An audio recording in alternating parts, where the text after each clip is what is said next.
Yeah. That's what he did with the fingers. Yeah. Did you watch that show? For sure. Happy days. All right. Good morning, everybody. You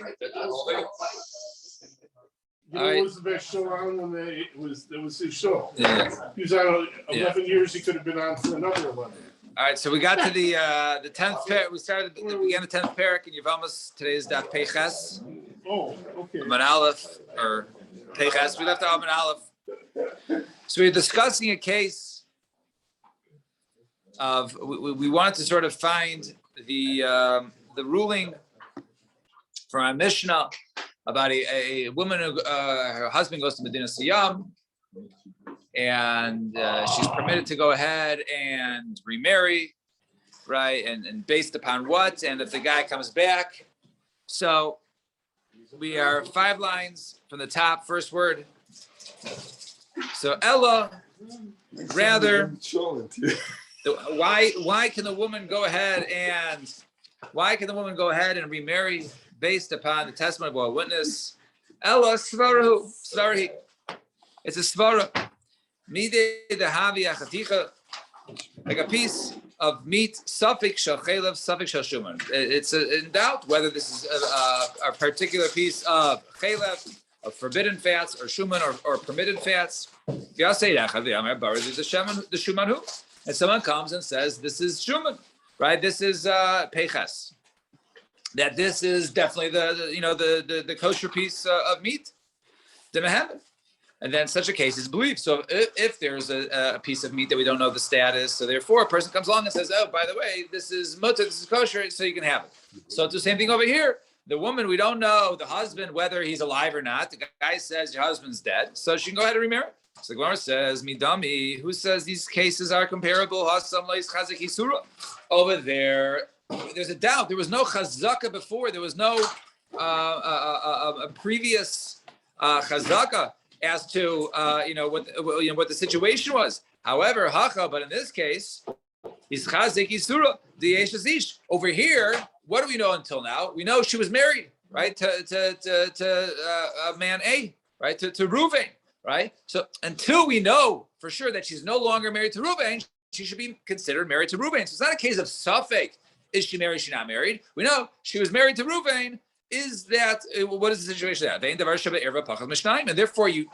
is davar sheba erva. This is a case of arayis, and therefore, case of arayis, you should require 2 witnesses to allow it to remarry. So the halo damiela the chazicha devadai chelev ve'asa eiracha v'yamar barli the shuman havi sulam hemen.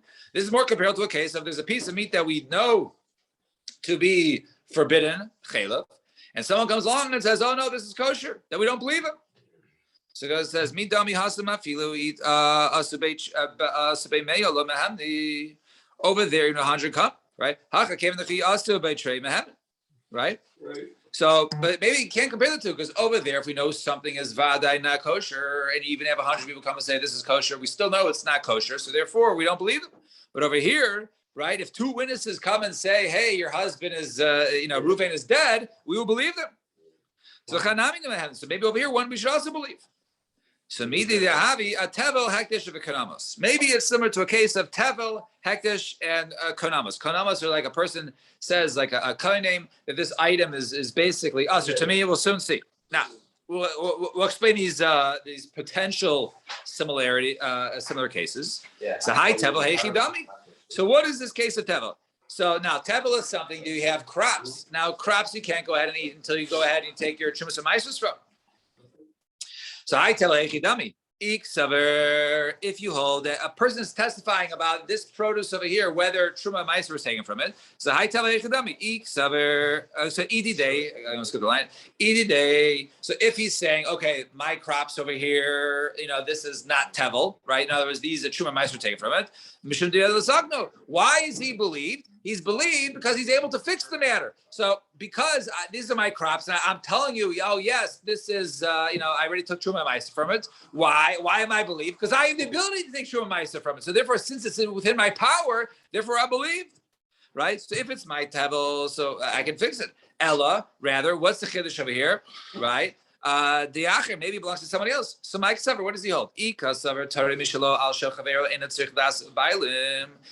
halach is that even if, let's say, right, Yigal has a produce, and I am able to go ahead and take Truma Meiser for his produce and be masaking it and fix that produce, and I don't even have to tell him. Right, I'm a good guy. I know someone's gonna eat from it, and right, and then Yigal didn't take Truma Meiser from it yet. I can go ahead and take Truma Meiser from it, and therefore someone who's about to eat from it is eating a good produce that is no longer teva. Why one would do that? Because he knows that about us. Let's say it wasn't a case of Yigal, it's a different Yigal, right? And let's say the guy doesn't take Truma Meiser. So I know people are eating. I know good people are going to go. So you try to be the good guy. I want to be the good guy, right? So it's like I'm paying the meter before the the cap comes for someone else. Why is it what's going to happen? No, I'm not taking from him. I'm my own. I take my own. I see. You're adding to his. Yeah, or I'm giving to the Kohen Truma and Meiser on his behalf. On his behalf. It's like paying the guy's toll. Right, paying his toll. Right, or you pay it forward. You pull up the Starbucks and okay, I'm going to pay for the guy behind me. Doesn't help if you don't tell him. No, but if he doesn't know, doesn't make a difference. If the owner doesn't know that you did it, then he's gonna get I it don't again. know if it's shalom. So that's the machlokas. That's what we're saying. So if So if we hold right that you can do for somebody else, I don't need him even to know about it. So the reason why I say this is no longer tevel is because I have the ability to fix his tevel by giving Truma Meiser on my own. And if you hold that, I need to go ahead and inform the owner, and the owner needs to be aware that I'm taking Truma Meiser on his, or I'm giving Truma Meiser on his behalf. Right? And I know maybe I need his permission, and therefore it's not within my ability to fix it. I'm just telling somebody, oh, this is good. Somebody else took Truma Meiser. So Gufa Minolan. How do you know that's true? Right? From where? Right? How do you know that? So similarly, Hektish Nami. What's the case of Hektish where maybe one person is believed? Kedushas Damim. If an item over here is considered to be Kedushas Damim, just has monetary sanctity. Because if something has just monetary sanctity, then I can go ahead and redeem it. Since it's only monetary value, I can go ahead and transfer the Kedushas Damim to another object or to money. And if it's an item which in itself is kedusha on the matter, it's an idi day. If I own him, I can go ahead and ask a shayla, be matir my neder to remove the kedushas haguf. So what are you going to say? That this item which has kedushas haguf belongs to someone else. But Amar, and he says, I know the owner. It was once kedushas haguf, and then he was shayel, based in, and they were matir. He guf manon. Who says a single individual's belief? Kanamas nami. Also a case of kanamas. A person says this right. This object goes to the mikdash. Right. It's kainem on it. Right. He places a kedusha on it. So if you say that over here, what's the status of kanamos when the person makes something basically a kainem? Right, it's considered to be kedushas dami has only monetary sanctity, and therefore, if an object has monetary sanctity, therefore I can go ahead and redeem it and remove the kedusha, the monetary sanctity on that, and transfer it to another object. So, since it's within my ability to do it, I'm believed to tell you that this item does not have kedushas dami, or it does not a kainem kedusha. B'iksaver ein me'ilah b'kanamos, and if you hold that there is no me'ilah, in other words, the halacha. We operating on a principle of ego here? Yeah. Okay, so he could have said what? Now he could have said, since he has the ability to remove it, to remove the kedusha, believe me when I tell you that there's no kedusha on this item, because I have the ability to do it. Uh-huh. So therefore, that's the level. Incredible. Right. It's nema. Right, never. Well, it gives him the position. Since I have the ability, right? It's not migo. I mean, I didn't say migo the entire time, but migo normally means that since I could say this, I could have said this, I'm going to say this. Over here, since he has the power to act upon it, believe me when I say I acted upon it, because it's within my ability.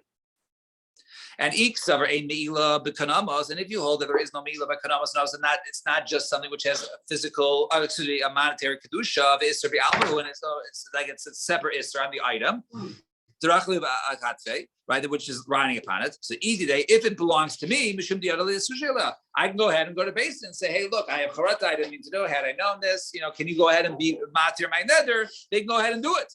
Rather, we're going to say it's somebody else's kainim. The Amar Ana Yadina Deshala Mare. I know that he went to Basin and had them permitted, and therefore this object is no longer forbidden. So he Googled it. So how do you know that's true? So Reb Zera, so says Reb Zera, why is the case? We believe one witness to say that. We believe the witness to say that your husband is no longer alive when he went out with me. Reb Zera, Mitoich Chaimer Shechmert Allah B'Seifa Hikiz Allah B'Tchila. Since all the chumras we placed upon her, in other words, if you go ahead and believe, right, and all of a sudden, right, he comes back and now she got divorced the first guy, divorced the second guy, no ksuba for the first guy, second guy, no payros, no nothing. All these monetary penalties, all these bad things will happen to her, right? So therefore, since we're machmer in the end, so we're so machmer, so she's going to be very careful. So therefore, in the beginning, we're going to be makil. We'll believe one because she knows, right? Yeah, you want to do this, you got to be careful. So the Gemara says, I lo lachmer lo lekel. Okay, I have an idea. Don't give her all these penalties, but then don't be making in the beginning. Wait for two witnesses to come along. So the Gemara answers, Mishum iguna akilu be'raban. Because of an iguna, we don't want her to sit around, right, and stuck, and all they have is one witness to say that, he died, and therefore she's going to stick around forever waiting for a second witness, and she's stuck. We don't want that to happen. Therefore, we allow to go ahead and listen to one person. Fine. So we said in the Mishnah, Teitze mizeh umizeh.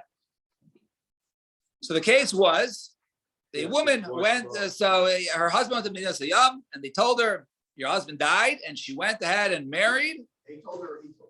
It was told to her, right? It's a different cases. Thank you. It was told to her, depending on one witness or two witnesses. We'll soon see. The Gemara is soon to discuss it.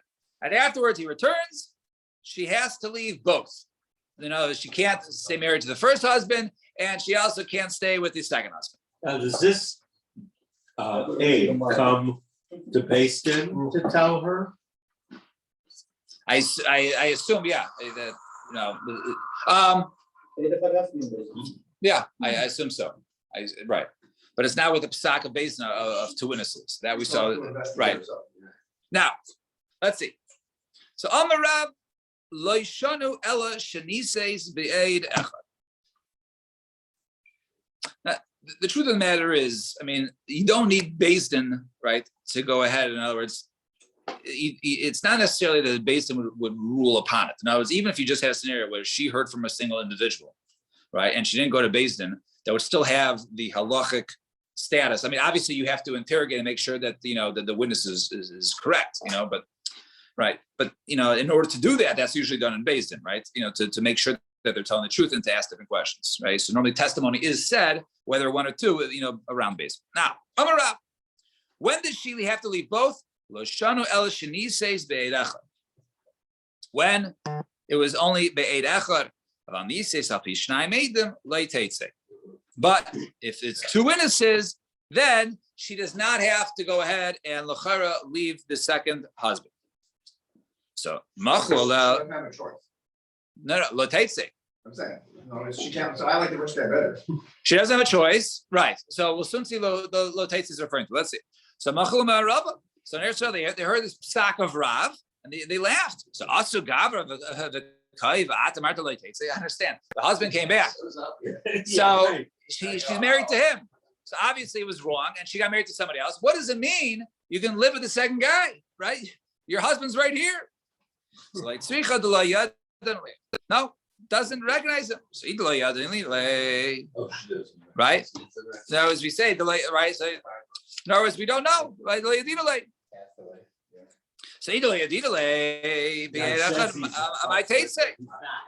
So if it's one witness, then why in that case, right? If it's not him, right, it's somebody else, if it's one person, even based upon one, why should she have to leave the second husband?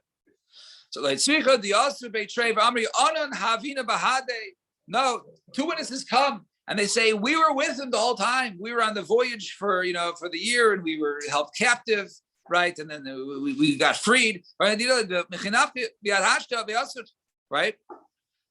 So it says, right? Right? In other words, we were with him the whole time. You might not recognize him because he grew a beard, he looks different, he lost all this weight, right? He looks different, but it's him. We were with him the whole time. Right? The pasuk says, right? So it says, right? And Yosef recognized his brothers; they didn't recognize him.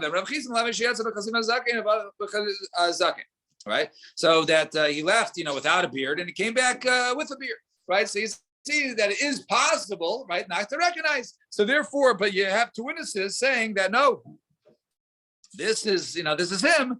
In that case, that's the reason why she would have to go ahead and leave, according to Rav. Now, so in the end, training. Well, we got 2 versus 2. We got 2 people, 2 witnesses saying, right, that Leitate say if that your husband died, and we got 2 witnesses here saying that he didn't die. He's standing right here, right? So this is 2 versus 2. Right?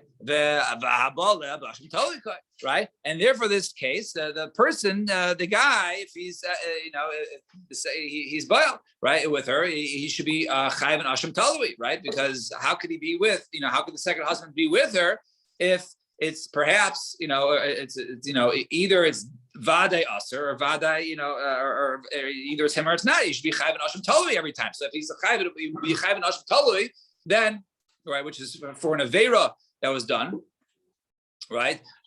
So therefore, how could he remain with her? How can the halachic status be like Heitzei? She marries one of the witnesses. He's so positive. It's not Asham Talui. It's not depending. I know. I saw him die. This is not him. So since he's so sure, he knows this is not the guy. Therefore, he wouldn't be Chayv and Asham Talui. He goofa basham tali. Okay, but she would have basham tali, right? So Bomeres Barili, she says, no, I know this is not my husband. So she says not the husband. The guy she married, right, knows that the guy died. So therefore, there's no asham tali here. So if that's the case, what's the chiddush here? Afilu Rabbi Menachem Rabbi Yosi like Kamar, even Rabbi Menachem Rabbi Yosi, who will soon see his opinion. Like Kamar only says you have to divorce and leave the husband. Elok shabo edim v'achar nises. Right? Only if witnesses, if they first come to testify, and afterwards she marries. Right? But if first she got married, and afterwards witnesses came and says your husband's still alive. Lo, he doesn't say you have to leave. Lo Amar, the tiny learner advice. You have to witness that says we saw your husband, he died. And 2 witnesses said no, he didn't die. Or let's say the woman's in a new town, and 2 witnesses say, hey, we saw this. We know she's married. We saw her get divorced. Others says, no, she never got divorced, right? She was supposed to get divorced. She didn't. The guy didn't show up. She's still married. Such a woman in a suffix cannot go ahead and marry Shimon. Can't marry guy number 2.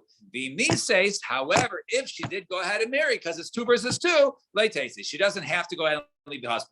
And Rabbi Menachem Rabbi Yosi, he says over there that she has to go ahead and leave, right? She has to divorce the second guy. And when do I go ahead and say that she has to go ahead and leave the second husband? That's only when you have the first, you have the testimony of saying, hey, no, she's still married. The guy's still alive, or she was never divorced, right? Wait, the first 2 witnesses say. First 2 witnesses say she's single. And then, and if so, the other 2 witnesses who argue say she's a married woman, right? If they say first that she's a married woman, then she can. Then if she does go ahead and marry, then you got a divorce. So only on that case. Only when the first witnesses come, and then she gets married. But if 2 witnesses say she's a single woman, she gets it, goes remarried. And then after witnesses come, right? Then she doesn't have to go ahead and leave. So, and therefore, nobody seems to say that, right? Nobody seems to say that 2 witnesses testified that the husband died in Medina Siyam. She gets married, and then two witnesses show up and say, hey, this is your husband, because she's like, hey, I don't recognize him. I don't know what you're talking about. So two witnesses, no, this is him. So basically, it's like two witnesses coming afterwards saying, you're still a married woman to woman number one. Even in that case, Rabbi Nachman Rabbi Yossi would say she could remain because it's 2 verse 2. So Kikama Rav Nami Bisman Shabo Edim. So maybe Rav was also talking about Kikama Rav Bisman Shabo Edim. Maybe we're talking about the case where the witnesses came and says, no, your husband's alive. Got great news. And she says, that's not him. And afterwards, she got married. Right? And over there. So, but in other words, and therefore Rav will come and say, 1 second, I just lost the place.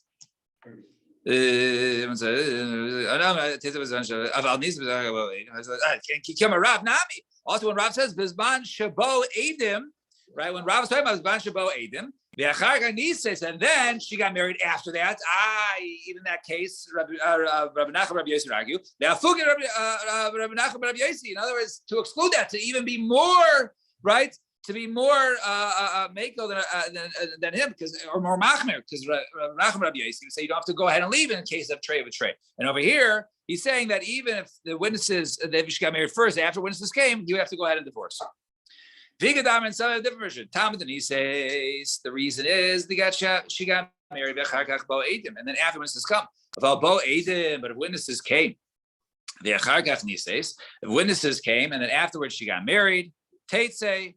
Then that's the case where she had to leave. So come on, who's that like? That's Rabbi Nachman Rabbi Yossi. That would be like the Shita Rabbi Nachman Rabbi Yossi. Either Rob said like him, right, or opposite, right? Even the other case, right? However, the case that the Edim say first that she's single, right? And then she gets Nachman said, and then she gets married. That would. And then Rabbi Nachman say even if they came other that said that she's not single, right? She stayed, right? If she stayed, that's what we said. She stays there. Right. What happened to the children? Well, if she has children for the next one, not considered as that. No, for sure, right. Right, they were not. Right. The only question is if the halachic status would be Teitze. If it's Teitze, then it's according to him, it's a question because she has to divorce him because of that. Now, Meisiv Rava, however, Rava has a kasha minayin shimlo ratza. If the Kohen, all right, we're talking about a Kohen, does not want to go ahead and do what Beis Din wants. Let's say he doesn't want to leave a woman, Devanu, that we go ahead and force him. Tamalayimar, therefore it says Vikidashto, Bal Karcha, right? Kidash is sanctify him. Make sure, Beis Din, make sure that your Kohen is Kodesh. And therefore, make sure he's not married to the wrong woman. And if he's married to the wrong woman, you force him. Okay, now we got to see what this case is talking about. So it says, force a Kohen to basically be Kodesh. Now, what is this case we're talking about? What case, a scenario, right? Are we telling a Kohen, you must divorce your wife? So, if we're talking about a case, right? Or if we're talking about a case that we had earlier, we talked about a case of where one of the witnesses, the guy who married her, one of the witnesses says, "I saw your husband die," and she says, "I know this guy is not my husband." So if we're talking about that, in a case of where her husband was not certain that it's not her husband, or she doesn't, say, I know for a fact that's not him. So do you have to tell me that, right? We don't force him to leave. Of course, in that case, that's such a case, we would require her to leave. So what's the case of where we would force him to leave? In that case, of course we would force him to leave. Elulav, rather now we're talking about the nieces Echemedeh. Even in a case of where she married one of the witnesses, the Kamra Bari Li, and she says, I know this is not him, Viktani Devanu. And it says over there that we know that, nevertheless, it says that we force him to divorce her. Right. Alma, mafkina leminei. So you see over here that we specifically remove him. It's Teitze. So it's a question on Rav. Rav said earlier the case was only talking about the case of Teitze was with one witness, but two witnesses like Teitze. But over here it seems to be that we forced the Kohen to leave. So my answer is no. Isser Kahuna Shani. Maybe Isser Kahuna was talking about. Maybe we're not talking about a Kohen. So maybe that's different. Or Viboy Sema My defana. What does it mean that we force, right? Or we use our power? Defana be'edim. In other words, the basin goes out and posts signs and $5,000 rewards or whatever it is. I don't know if you can do that actually, but they go ahead and to try and find two witnesses that this is the husband, and therefore we're using our power to find that this is her husband, and therefore in that case, he would have to leave her, or or perhaps we're talking about a case of over here where witnesses came and says that this is the husband, he's alive. He says, nevertheless, she doesn't care. She listens to the first set of witnesses of Rabbi Nachman and the beginning of Rabbi Menachem and Rabbi Yossi.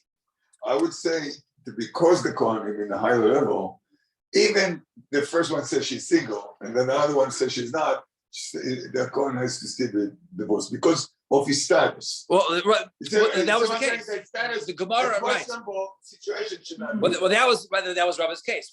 We want to know a case of where basically we're going to be machmer because he was a Kohen and not just a regular person. And in other words, where it would be a difference between a Kohen and a regular person. However, Rav Ashi has a whole different outlook. And this, I think, Alan pointed out. Alan Gershman pointed out. I usually have to identify which Alan here. I guess not today. Yeah, which Gabbai? Alan the Gabbai. Right. So he pointed out. So remember, Rav's ruling, right? But he says, what does it mean? She doesn't have to leave, right? So it says, so Rav Ashi, my leiteitze. What does it mean? She doesn't have to leave. To come around leiteitze me'ater harisha, right? From the first one, right? No, she doesn't have to leave her first marriage. So it says, what do you mean? Rabbi said it before. The time we learn in the Mishnah, if she married Shelo b'shus, no, she didn't need to go ahead and use, based in an al-pi there were just two witnesses testify, right? We said over there in the Mishnah that if there's two witnesses she got married based upon, so it's completely valid, right? And therefore that was preposterous, and therefore she can go back to the first husband, which is right? There's halacha. So why do we repeat this halacha? So he says no. One was said, and the other was inferred. And Rav only said it one time, right? Either he said it in this case or the other case, but both times he only said it once. That if she got married completely beheter, two witnesses say your husband died, and there was no information to the contrary, and she got married, and then all of a sudden he shows up, then that's the case of where she returned to the first husband. And Omar Shmuel says on this case, right, where she wasn't machish him, right? In other words, maybe that which we says, right, when the husband returns, right, that she has to go ahead and leave. We're only talking about that she has to go ahead and leave where she doesn't put up an argument, right? Now she doesn't put up an argument and say this is not him. Aval machashato. But if she goes ahead and she argues and says no, this is not the husband, then let's say she doesn't have to go ahead and leave. So Shmuel says different than Rav. In other words, if she argues, right, and says this is not him, then she can go ahead and stay. So well, what's the scenario? So if we're talking about two witnesses that say this is a guy, right? Even if she argues, if two witnesses say this is your husband, she says, no, it's not my husband. So we don't listen to her. We listen to the two witnesses, right? So rather, we must be talking about one person, right? One person says that this is the husband. So only over there if she argues with him. It sounds like if she would be quiet, one person testifies that this is your husband, and she's quiet, right? So she would have to go ahead and leave. Anytime the Torah believes one person, right? In the scenario then it's considered like the power of two. So, and then therefore you don't have the power of one. So therefore the one in place of two. So therefore, if one person said that, the husband died, so we believe him like 100 people. And therefore, when one person comes along and says, no, your husband's alive, we shouldn't go ahead and believe him. So we're talking about over here that the guy says, when the husband says, hey, I'm the husband, we're talking about the two people to support him are psuliatus, right? They're, let's say, krovim, people who are related, right? The Tanya of Nechemia, Kol Makam Shemina Torah Echad. Anytime the Torah allows one, let's say in a case such as this, where we allow one witness, Halach Achar Rav Deos, right? The Yasu Shtei Nashim B'Yishecha, and therefore, since we go after Rav Deos, the majority, so therefore, one, and it was a puzzle us whether it's a relative, a woman, any of those cases, they can be, we count them out, right? The Yasu Shtei Nashim B'Yishechad, Kishtei Nashim B'Yishechad. And therefore, we would believe 2/1. And therefore, the guy who comes along second, right, is not believed. Or, if we had one witness in the beginning to say that your husband died, right? Right? Even, right? 100 women who come along and argue, right? They're only like 8 achad. It'd be comparable. So Hachmaiskina can go into Asya Isha Meikar, right? When the first witness was not 8 achad, right? Who has the power of 100. Rather, we're talking about it was the testimony of an Isha, right? That came along in the beginning. In other words, we relied upon the leniency of not having a kosher witness. In other words, we used the heter of not only having one, but even that it was a woman who was normally pasul yedus. But here says Rabbi Nachman Hachi, and therefore you have to explain Rabbi Nechemia like this. Anytime you have one witness, you go after the majority. The and therefore they make a case of where you have 2 women testify against 1 woman. Like 2/1. But if you have 2 women against 1, kapalga palga dummy. Therefore, it's like 2 versus 2. So since one is the fact there's 2 women, so therefore it has to be like 1, and the versus 1. It's like so therefore the 1 man is like 2 women, and therefore it's a case of palga palga. And since you have right, it's palga palga, right? Therefore, in this case, we would not say they would not say she would have to go ahead and leave because it's 50-50 and 50-50. We would not say she would have to leave. That this is the old husband, and therefore she could remain with the second guy, based upon the testimony of one person. We'll stop here. Schedule. All right.